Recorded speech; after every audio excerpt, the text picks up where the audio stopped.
Good afternoon, everybody. Please take your seats. We're delighted to see you all. I'm so glad we're going to have a brief introduction from Welcome, Austin everyone. Rios. It's wonderful to see you. Thanks for hanging around. Thanks for coming. If this is, if you weren't here for our Palm Sunday service before, we are so thrilled. And if you're joining us online, welcome as well. We're so glad to welcome you to Grace Cathedral, and particularly to this conversation with Bishop Mariann Budde from the Diocese of Washington. Can we give it up a little bit for her?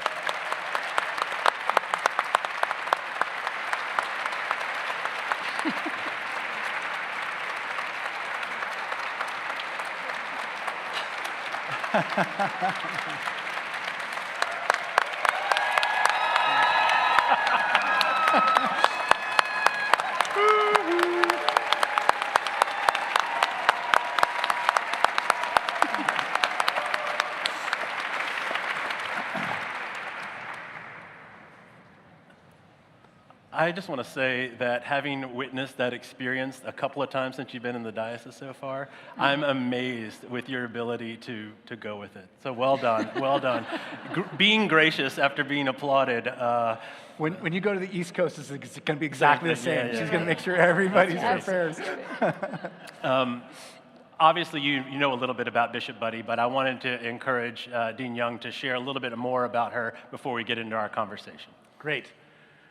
Mariann Budde is the bishop and spiritual leader of the Episcopal Diocese of Washington, D.C. and the Washington National Cathedral. On January 21st, 2025, many Americans were introduced to Bishop Budde thanks to what the New York Times called, quote, an extraordinary act of public resistance.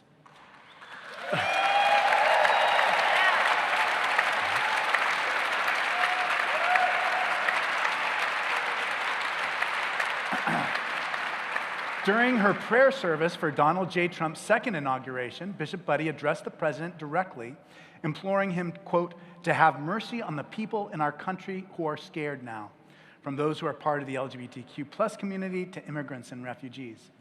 But for Bishop Budde, this moment was the culmination of a lifetime spent thinking about and acting when we're called on to push past our fears and act with strength. In her most recent book, How We Learn to Be Brave, Decisive Moments in Life and Faith, Bishop Budde explores the full range of decisive moments and seamlessly weaves together personal experiences with story from scripture, history, and pop culture to underscore both the universality of these moments and the particular call each one of us must heed when they arrive. So today we're going to be talking about how being brave is not a singular occurrence. It's a journey that we can choose to undertake every day. It's awesome. Thank you. Thank you. So, as we're beginning, I just want to give you a little idea about our format, and then we're going to hop right into it so we can maximize our time. We're going to alternate questions, and we're going to try to make sure that she gets to talk the most. For those of you who, we're going to also assume that a good chunk of us have read her book, How to Learn to Be Brave, and if you have not, I encourage you to get a copy of it. I encourage you to read it, inwardly digest it. Marking is up to you, but I'm going to ask some questions as if we've read some of the book. Okay, so hopefully for those of you who have, that will be a chance to go in further with that. But without further ado, my first question: we've just celebrated the Palm Sunday liturgy, and thank you for your sermon.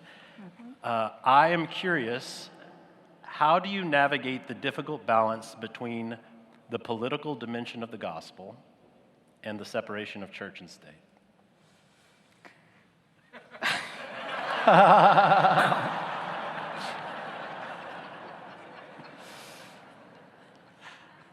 Well, that's a question everyone in faith traditions have to wrestle with in this country, right? So it's not unique to me. I think we have our founding documents of the nation, and we have a scriptural mandate of our faith. And there really isn't anything in the understanding of our four mothers and fathers that we, as Christians, we couldn't be involved politically. It was meant to protect the citizenry from one religion having supremacy in the country, and also to protect religion from undue pressure from the state, right? So I think we've got a pretty wide lane when it comes to being engaged politically. But that said, I'm persuaded that if I or anyone as a person of faith is going to be involved in public discourse and the betterment of public life, that we don't do so with an eye toward strengthening our religion, but making the society better. And then using the moral precepts of our faith that encourage the well-being of all people and doing what we can to promote that. So I think we're at our best as people of faith when we keep our eye on that focus. And there, all of the scriptural teachings about the dignity of every human being, the rights or the needs of all people to have their basic needs met, the precepts of justice in a society, I think that those are the places where we can lean. But you're not going to see me looking for special protection for Christians, mostly protections for all of us, because that's what God would desire. So?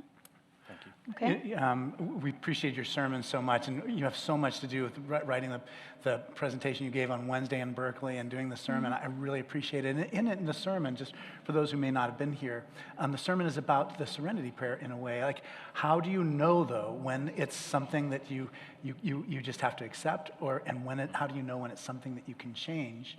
And I wonder if you can talk a little bit about just like your deliberations, just before the bishop or the president walked across Lafayette Square and waved the Bible in front of St. John's, that one incident, and then just your preparation before doing the sermon during inauguration week. Like, how did you know what to say and what to do in those circumstances?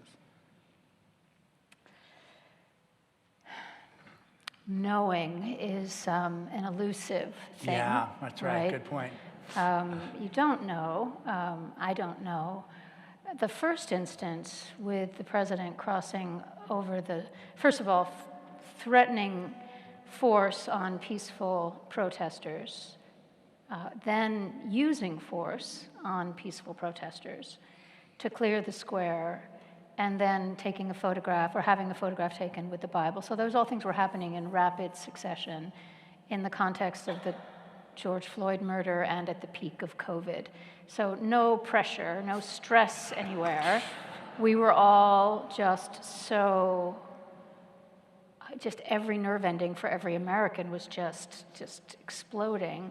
And we had a president who was doing everything he could to make it worse rather than to speak calm and to bring us back into some kind of semblance of a unified country. And so I didn't really have time to think.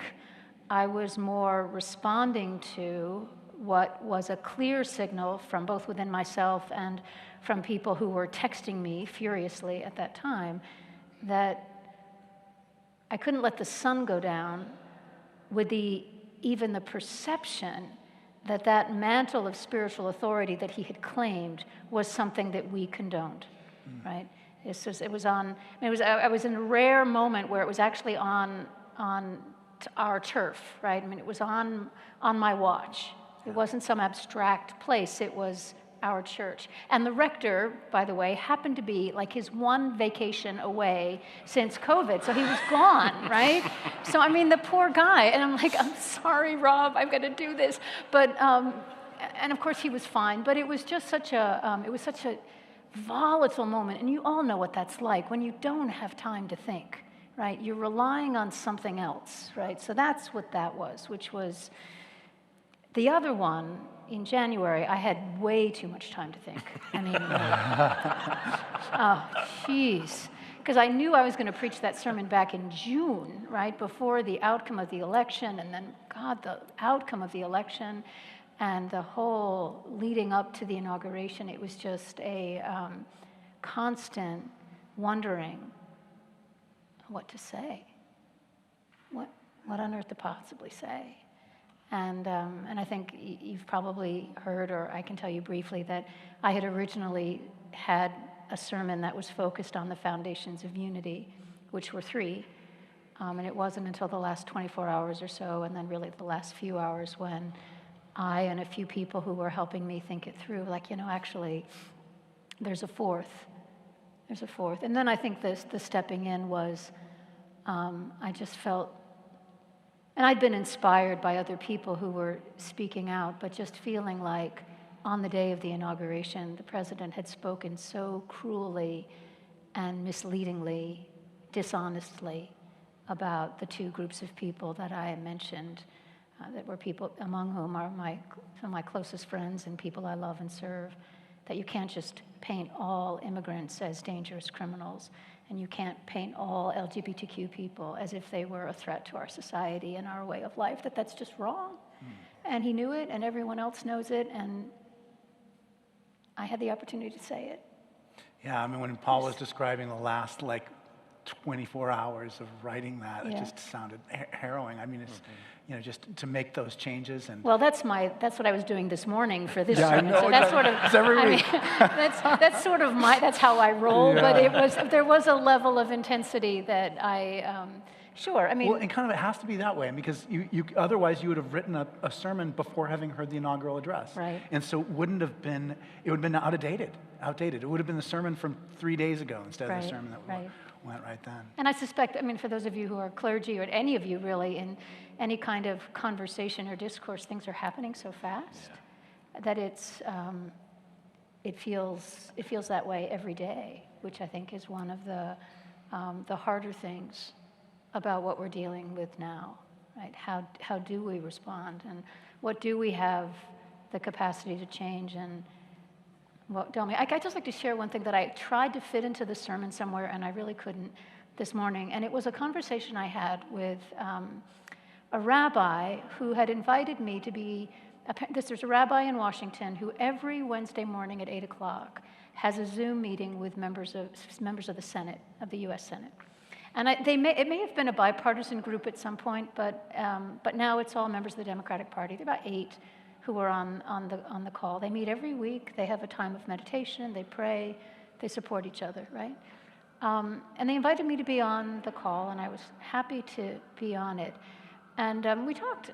Obviously we talked politics, but the thing that I came away with, which was so heartbreaking, was the sense of grief that several, and one senator in particular, discussed about the loss of friendship and the loss of even understanding what happened to some of his colleagues that are now working against the very things that they worked so hard to stitch together in a bipartisan way. And the grief of that, when I was thinking about the grief of acceptance, right? The grief of just seeing that and not knowing what to do. He was angry, but he was also really sad. And do you know what I mean? That kind of okay, this is the world we're in now. And what we thought was once true, perhaps is true no longer, or at least not for now. And so I carry that with me as a reminder of the profound loss of so much, and then how do we live with that? How do we live with that? Yeah, the grief of things being broken that we think may never be able to be repaired. I won't go that far. I think they can be repaired, but I don't think it's going to be easy. And I don't have a crystal ball. It's not. That's one of the things that happens in a situation like I'm in right now is I'm asked questions about which I know almost nothing, right? Topics I have no expertise in whatsoever, people ask my opinion on, and I don't know how to rebuild those relationships. I only know that if there's any place where we can help make that happen, it's right here, right? It's right here. We have to find a way, when the time comes, to help rebuild, reweave the country together when that time comes. Right? Okay, so I'm going to go to the book. So hopefully this feels like a wheelhouse area. Okay, thank you. Thank you. Phew. Do you mean the Book of Common Prayer? I do mean the Book of Common Prayer. Okay. I do. Okay, so you mentioned this story of Jesus reading from the scroll of Isaiah in Nazareth in chapter 5, stepping up to the plate. Mm-hmm. For those of you who may not be as familiar with that story as others, here's kind of what that is. Jesus is in Nazareth. Jesus rolled up the scroll, sat down, and quietly said, "Today this scripture has been fulfilled in your hearing." With calm confidence, he identified himself as the one anointed by God. He had heard his own vocation affirmed in Isaiah's words. Jesus was clear and he was ready. It didn't matter to him when his own community, after initially speaking highly of him, took offense at his words and turned against him. He simply went on his way to the work that was his to do. So that's what you wrote. This is the question. You just had a very public stepping up to the plate moment with your sermon heard around the world. Have you ever experienced the kind of whiplash that Jesus does when the local crowd goes from cheering Jesus to wanting to toss him off a cliff?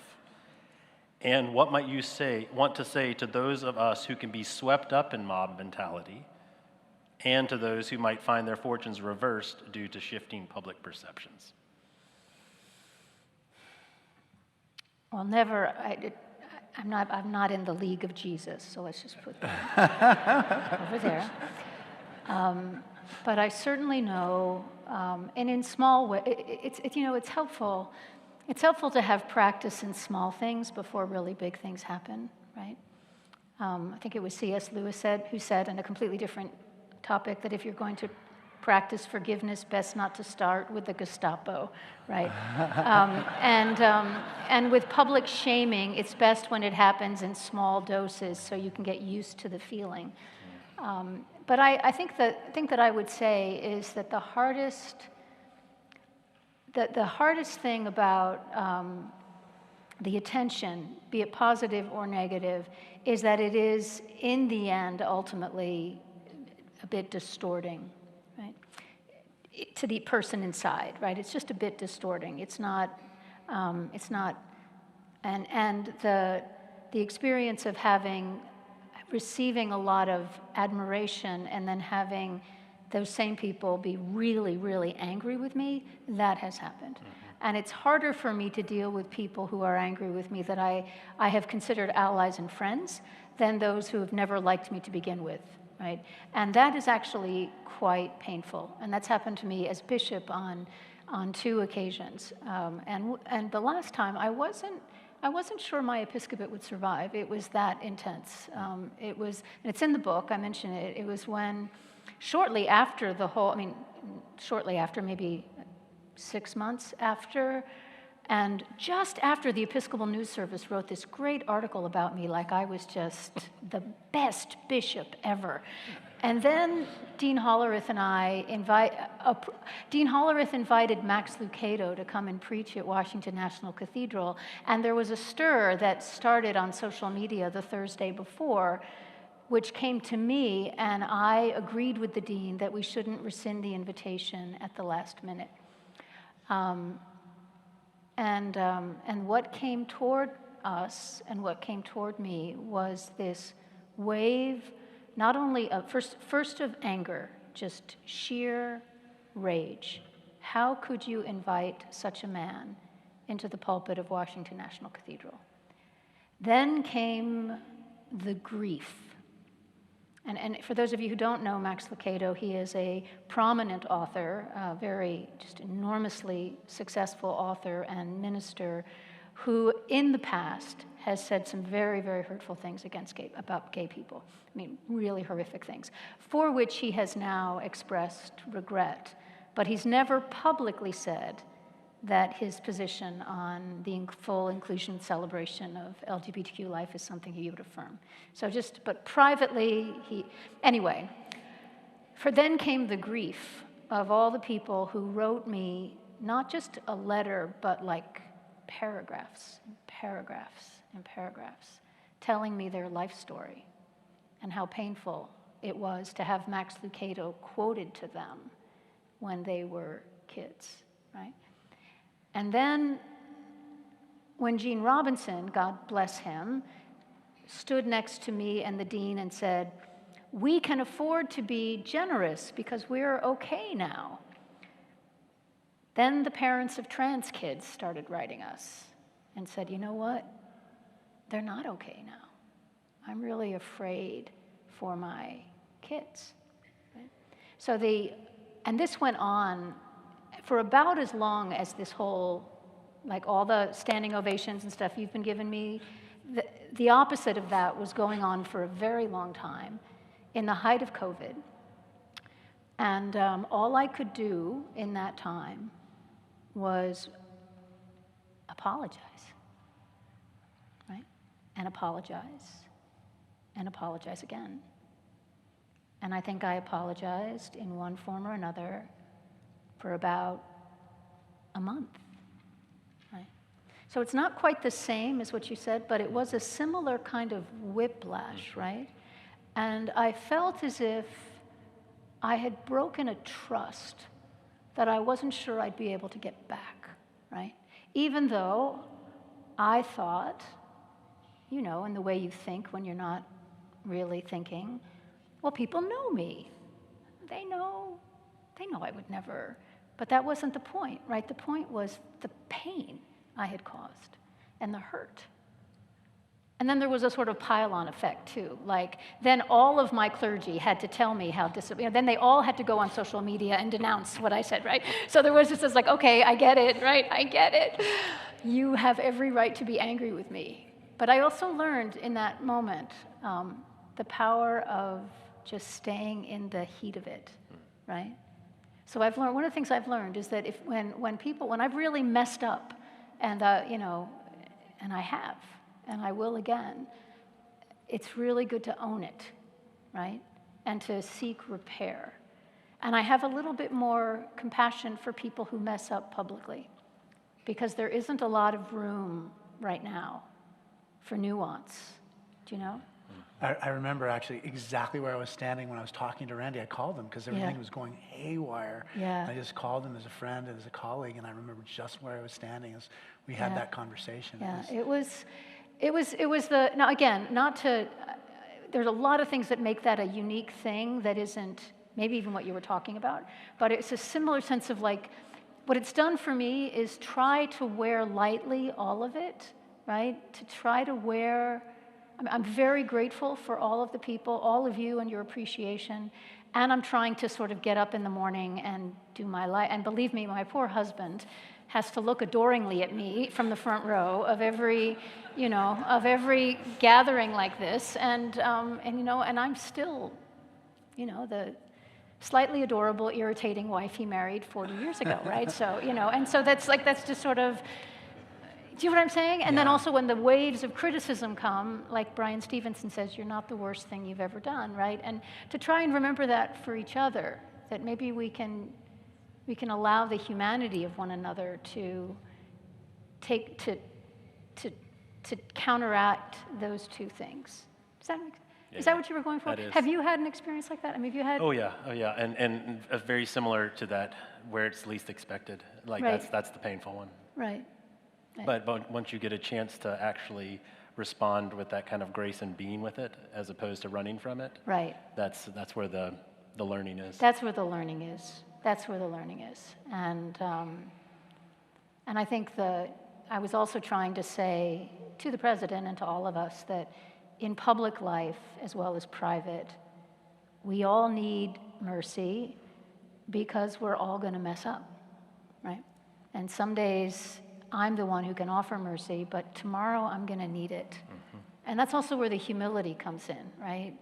You know, I may get it right today and be really wrong tomorrow. And so will anyone.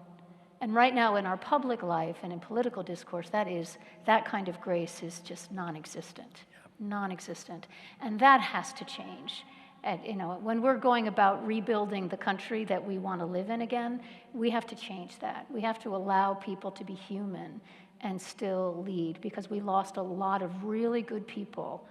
And I'm speaking about Democrats. We lost a lot of really good people who could not survive the onslaught that they got from their own flank. And if we want human beings to run our nation, we have to let them be human and find ways to build up the best in one another again, and it's going to take all of us. You know, yeah. Thank you. On Wednesday, you gave the Robert Bella lecture, and there's so much about that I just absolutely love. For one thing, I love Robert Bella, but what you had to say was so great too. And I think part of I mean, I think part of what you're saying is, we become symbols of much bigger things, and we just have to recognize that we are symbols of those things. So it's not just about like personal mistakes. It's just like we can't get confused with the symbol. And in your book, you write a lot about Ed Friedman, who, my friends who've had contact with him, have admired him so much. But what did you learn from Ed Friedman in terms of like that symbolic part of your life, not getting confused about your roles, recognizing boundaries? What did you learn from Ed Friedman that helps you in moments like this that Austin raised? Wow. What did I learn from Ed Friedman? So Ed Friedman, while you're thinking, I'm going to... Yeah, you can tell me who he is. So Ed Friedman is a prominent Jewish person who wrote books about congregational life, like and it doesn't matter whether you're in a synagogue or a mosque or a church, he writes about that dynamic that's shared in a congregation. Well, I think one of the many things I learned from him, he was also a family systems therapist, trained in Bowen theory. And one of the things I learned from him is that you bring who you are wherever you go. And that we are sort of in a confluence of relationships all the time. And so we're in our family relationship, we're in relationship with our community, and we're in a relationship with the wider society. And we all, and the goal is in some ways to bring the same self into all of them, right? Like not to have different, but to also recognize that that if there's an issue going on in my family, it's probably going to show up in my work and vice versa. And that there may be some people in my public life who sound surprisingly like the stepmother I couldn't get along with. And that may have an impact on how I treat that person, right? Which has nothing to do with who they are and more to do with what I'm bringing to that dynamic, right? So there was a lot of that kind of thing. And he also taught me the power of taking responsibility for where we are in any system that we're in. And so if my responsibility is to sit between the two of you, right? And suddenly I realize that the two of you are starting to have a little bit of tension, right? Oh, right, you know, theoretically, of course. I mean, just theoretically. Helper that I am, I might want to just put myself in the middle and referee, right? Wouldn't that be helpful? When in fact, the helpful thing would be to step back and to stay in relationship with the two of you and let the two of you work it out. So just things like that. So I'm not sure if it helped with but that was just like healthy relationships and seeing yourself in sort of the right place. The other thing he taught, and you and I were talking about this just briefly before we came out here again, is that whenever there's a lot of anxiety in a room or in a community, or in an organization, like there's just some anxiety and tension that you don't know how to navigate, chances are pretty good that there's a secret somewhere that some people know and other people don't know. And it's not so much the secret that's the problem, but the false alliances that get built around that secret.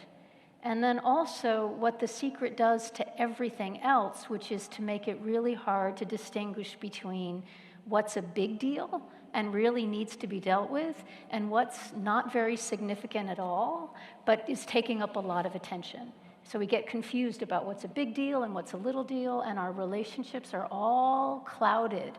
And if we could get to the source of what that is and diffuse it, it's not going to solve all of our problems, but it's going to make everything a lot clearer. Does that make sense? It does. I just think for 35 years, you've become an expert in this. Yeah. And that's given you a certain vocabulary. And I do think it does, it's a very unique and important skill. Yeah. I don't know if I'm an expert, but I'm a student, because it's like your own life is like on the screen and you're watching yourself. Have you ever, maybe all of you know this too, and you can hear in your voice when you kind of go up a tick, and you're sounding a little, you're talking a little faster than you normally do, or do you know what I mean? Like, it's like, oh, there she is again. Okay, there you can bring this down. Yeah, so those sorts of things. Yeah, it's good. It's good to, you mentioned it earlier, it's good to know who you are. Yeah, right? Yeah, it's good to know who you are. Back to the book. I love this quote from chapter 5. You wrote, I live my entire life inside the miracle of the loaves and fish. That's true. Nearly every sermon I preach feels incomplete and inadequate, but I preach it anyway, praying that Jesus will fill in the gaps. My leadership is often imperfect and insufficient, but I lead to the best of my ability anyway and wait for Jesus to step in. The money I give away, particularly in response to acute human suffering, is never enough to meet the need, but I give anyway, hoping that, along with others, I might ease another's pain. The image of a few loaves and some fish feeding a multitude is meant to encourage us all to give what we have when we know it is not enough. For reasons beyond our understanding, God consistently chooses to work through our imperfect, inadequate offerings. My question is, are there other scriptural moments that have shown up for you like this? That's the big one. Mm-hmm. That's kind of the metaphor, the parable out of which I live most of my life. Mm-hmm. The other one, I mean, there are many, right? There are many. But the other one I would say is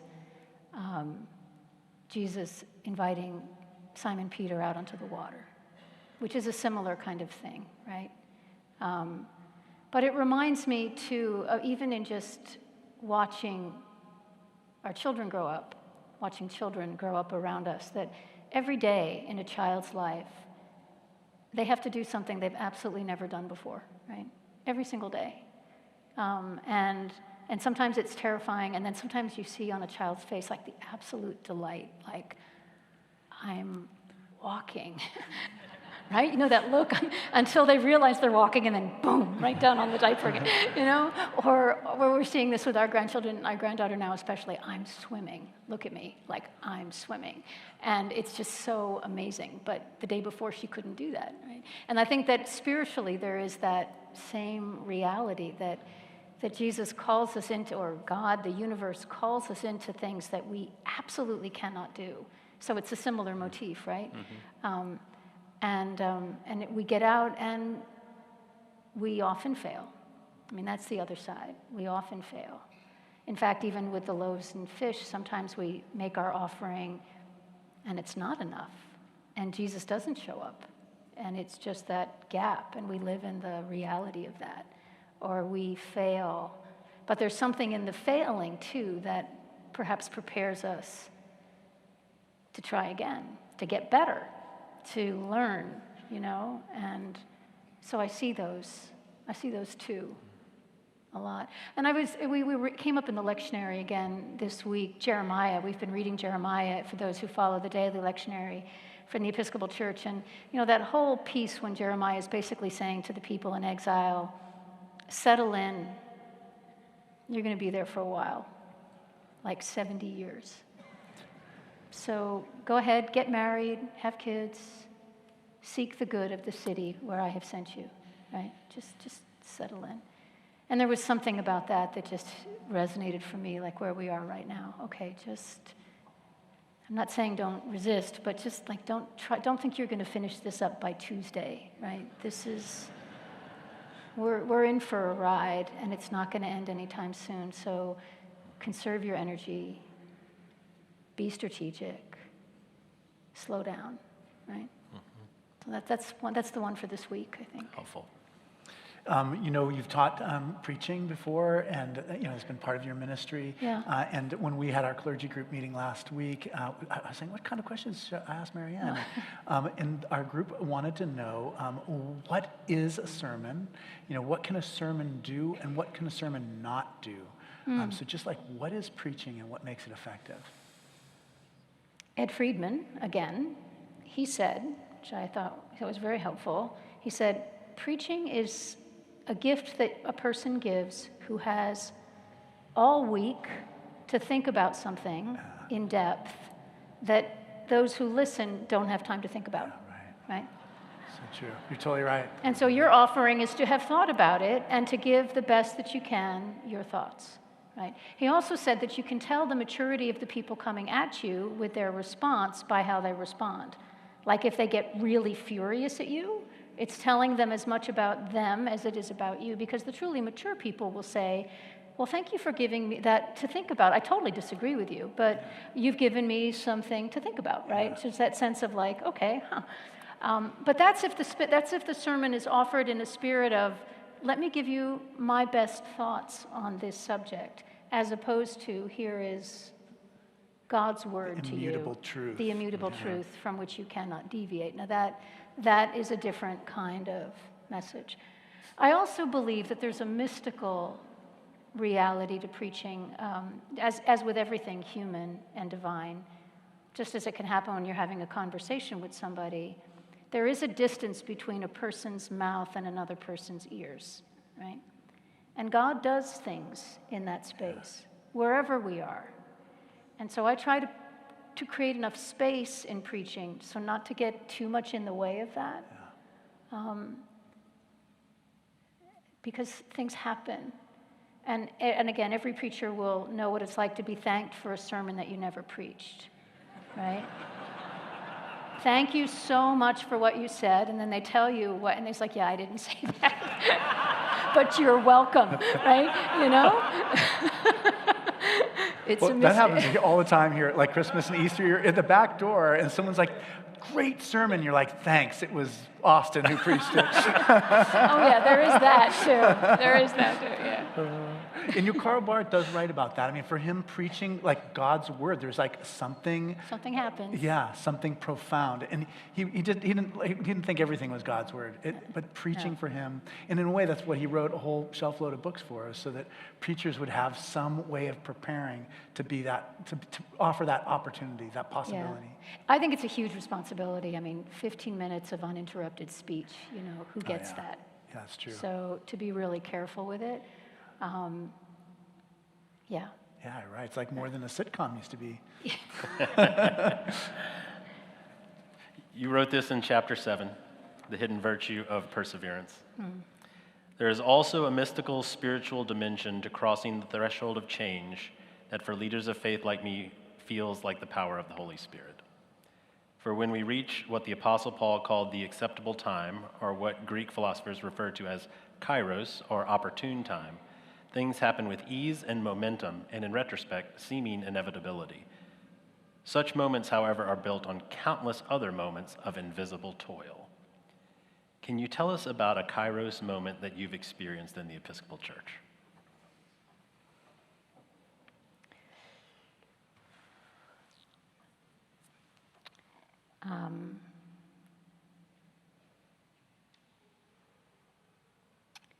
Well, they elected me as bishop.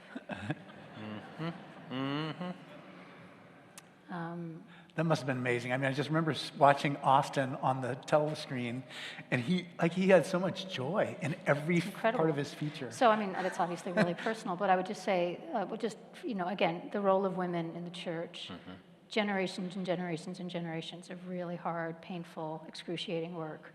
And then when it happens, and then you get a generation or two out, and it's like, oh, well, yeah, like what's the big deal? The place of I mean, I rode on the crest of all the women and men who made my vocation possible, for which I'm grateful. But I didn't have to fight for it the way others did.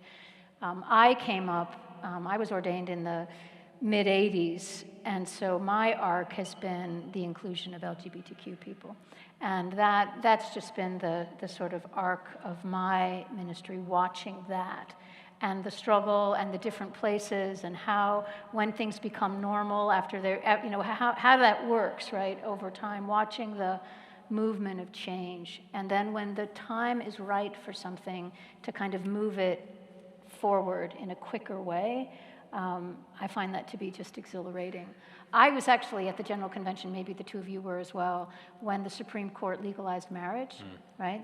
And I remember that moment, and I remember all it leading up to it, because I felt like the society in some way got ahead of us, right? We had done so much groundbreaking work, and then at the time, the society just sort of rushed right past, and I was thrilled about that at the time, and we'll get it back, but I mean, we'll get all that energy back someday, but it was, I remember that being a really powerful moment.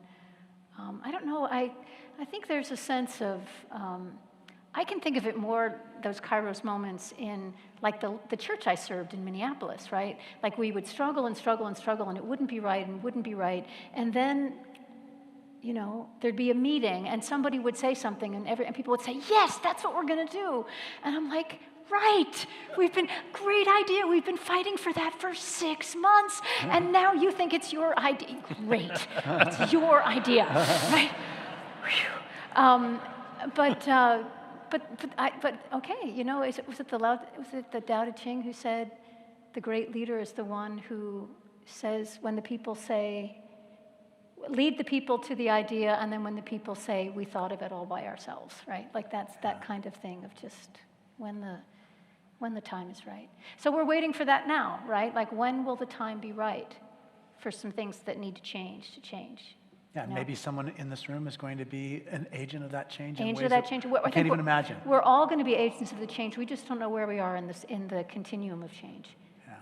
There's a lot of thankless work that happens in the beginning that nobody gets credit for. But if it wasn't for that, the rest wouldn't happen, right? So there's a lot, and we may be, a lot of us may be there now, and we're not going to see it. But there may be somebody who's like in our midst, but we don't realize it, and they're the ones that will get to see it or to be at the cusp of it. We just don't know. We just don't know. So related to Austin's question, what do you see as the biggest challenge that the church is facing now, or the biggest kind of challenges? Oh, Malcolm. Austin, either of you, Austin, you too. Yeah, Malcolm, what do you think the biggest challenges are? They go to all the bishops' conference. What do they say at the bishops' conferences? Well, I can help you a little bit on this. How about that? Okay, thank you. Okay, so I just went to my second House of Bishops meeting, and my first one was last year at this time. And we actually did an exercise at that to talk about what are the major issues facing the world and the church right now. And one of the things that was fascinating to me is, you can imagine all the major crises we're facing: climate, racial reconciliation, just general humanity recognition, all sorts of things, right? But when we looked at that as bishops, the one that really got all of our attention was the formation of disciples of Jesus. Because if we do that correctly, we have an opportunity to actually address those things with some energy, force, resilience, perseverance, all the things that you talk about in the book. But for many years, it feels like the Episcopal Church has been willing to abdicate what it means to form people in the model of Jesus. Even if we're not ever able to rise to that level, we should at least have some ambition to try to incarnate it as much as we can. I love that. Thank you, Austin. I would say for me, one of the biggest challenges is that for those of us who are all in, right, who are in and we're in our communities and doing the work and we're bishops and we lose sight of the chasm between us and everybody else. And it's growing every day. It's just growing every day. And we don't, and because we're not paying attention to it in the ways that we might, we don't have the capacity, the vocabulary, the connection points to reach that, to reach over. So I think, in most of the congregations in our diocese, there's just genuine confusion. Why don't people want to come, right? Why don't they want to be with us? Why we're so welcoming, we're so, and I just think it's in some ways a kind of a confluence of small steps to take where we are as strong as we can be internally, which is what you're describing, and then also a deep and intense curiosity about those whose lives are not touched by what by what is of most value to us, and then being willing to ask the question: if we could give something of what is of most value to us, what would we be willing to let go of so that people could receive that piece that is of most value? Does that make sense? Mm-hmm. And that's, I think, one of the hardest questions in my experience. People in the diocese I serve, I'm sure it's not true in California, but in the diocese I serve, that's actually the hardest question, because there's such a fear of losing what we love. And I don't want to lose it either, but if it doesn't translate into something that reaches the felt needs of those coming up behind us or those around us, that will create the kind of weakness, institutional weakness, that will hinder our capacity to be witnesses for Jesus. Yeah. You too, that was great. Yeah, I'm so grateful. That was such a great answer from both of you. We have this letter, and it's from Don Fox. And he is a priest in the diocese, and he I know Don. I know, the guy's an amazing, mentor, and, faithful person. Is it okay if I just read his question? I don't know what the question is. Okay. Well, I know, good point. You read it, and then you see if it's okay. He said, this is an observation and question to be addressed to Bishop Budde, and this is from Don. There are very disturbing similarities between the words and actions of President Trump and his associates and the words and actions of Adolf Hitler when they destroyed democracy in Germany in the 1930s and ushered in a barbaric dictatorship and reign of terror. Some German church leaders, such as Dietrich Bonhoeffer and others in the Confessing Church movement, criticized and resisted the Nazi onslaught, but they were too few and too late to have much effect. Hitler murdered most of them, so that's the observation. Here's the question. Is there any effort among religious leaders now here in the United States that might provide an effective resistance to help us save us from being dragged down into a fascistic dictatorship? And specifically, among Christian leaders, is there any significant effort beside yours to make it widely known that Trump's cruel, destructive words and actions are contrary to the gospel of Jesus Christ? I think both of you could probably answer this question. I'm just going to let you do that.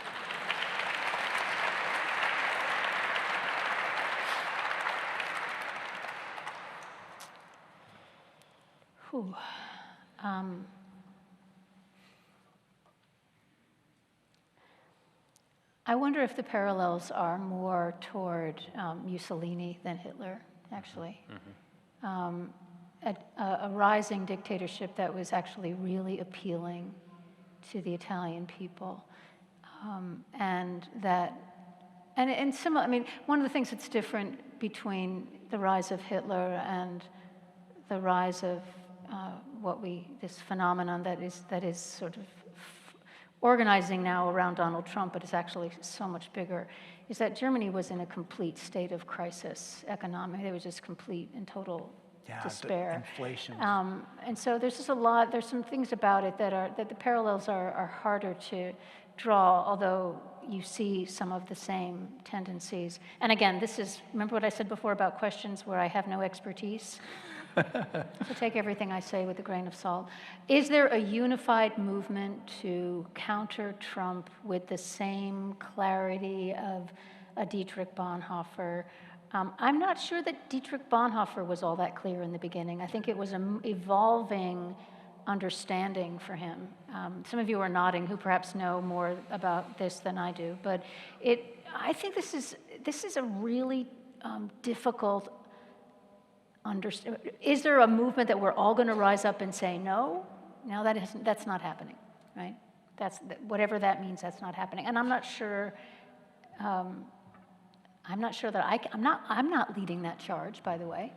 In a way, though, the conversation about Christian nationalism is one that you're a part of. Yes. And I would say that if you go to the American Academy of Religion, we have authors who are writing books and coming to Grace Cathedral and talking to them about Christian nationalism and the danger that it poses for the United States. But yeah, I wish I knew, and I wake up every morning and I wonder where we're headed. And I don't know. So where I tend to focus my own personal prayer and energy is on what I can see to say or do to be about an alternative that not only encourages others who are desperate for an alternative, but also might be compelling enough to speak to people who are somehow persuaded by this or caught up in this movement to make America great again, that we might present a vision of Christianity that actually resonates more deeply with their experience. That's what I'm trying to do and looking for people who are doing the same. But there are others who are mounting the protests. Believe me, they're in Washington every single day or every Wednesday in front of the Supreme Court. There was the whole movement on Saturday. I think it's going to take a lot of different what do I know? I don't know the answer to this question. But I'm listening, right? And I'm watching. And I think we all are, right? We're trying to figure out what's happening and how, with a spirit of love and nonviolence, and one of the respecting the dignity of every human being, we can go forward.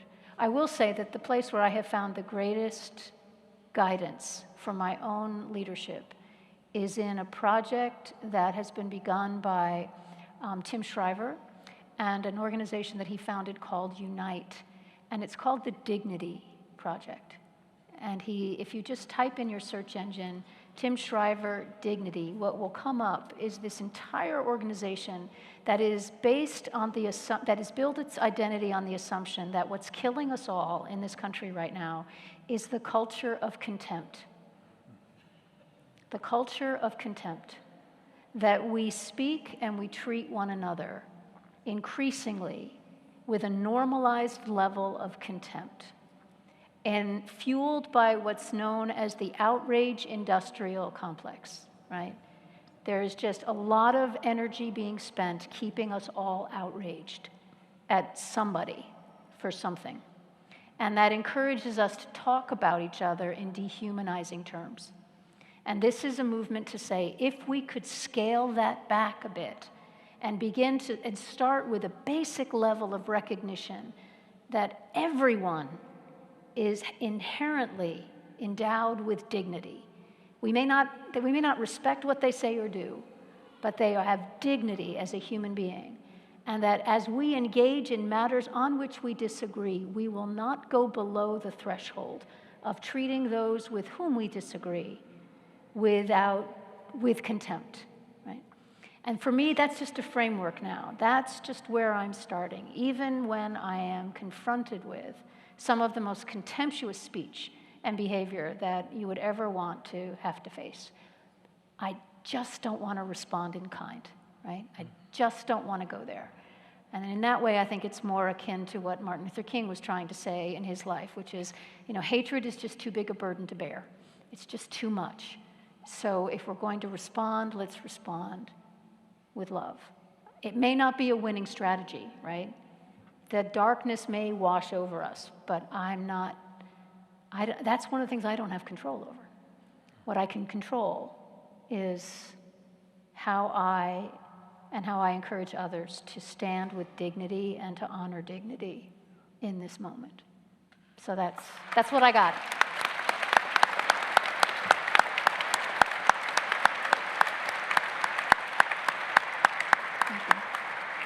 All right, I have two final questions. I'm going to have to skip one because of time. Okay. But the first and most important is, when did you become a Nancy Griffith fan? I was driving in my car in Toledo, Ohio, and I had become, in very short order, I wasn't quite sure how this happened. I was in my 30s, and suddenly I was a mother of two with 2 cars, a house, and a job I was supposed to love, and most of the time I did love it, but I was like, how the hell did this all happen to me? And she sang a song that starts out, I'm working on a morning flight to anywhere but here. I'm watching this evening wipe away my tears. And I thought, I would love that. So she was just that voice that just said to me, like, how hard it is to be a grown-up. And that was my first introduction to her, and I just started listening to her, and how dare she die so young? Oh. I know. Just the most beautiful voice and the lovely, anyway. That's how. I feel blessed to have seen her in concert. Mm-hmm. The last question, and then we'll wrap up our time. Is there anything we didn't ask that you wish we had? Mm-hmm. Or anything you'd like to share with those who are joining online and in person here at Grace Cathedral? Well, you know that. Thank you. First of all, thank you. Can I just thank you all for...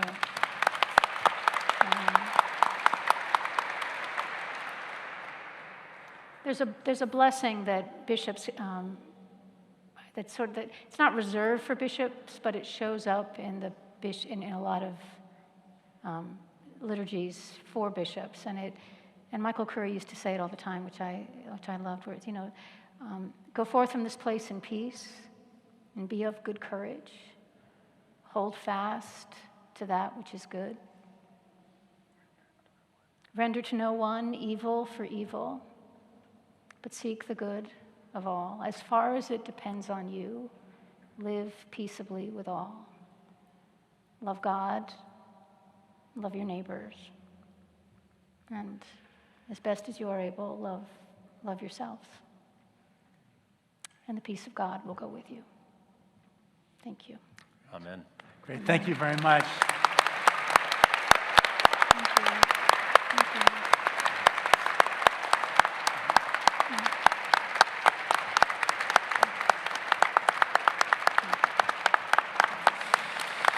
All right, please stand up. Thank you.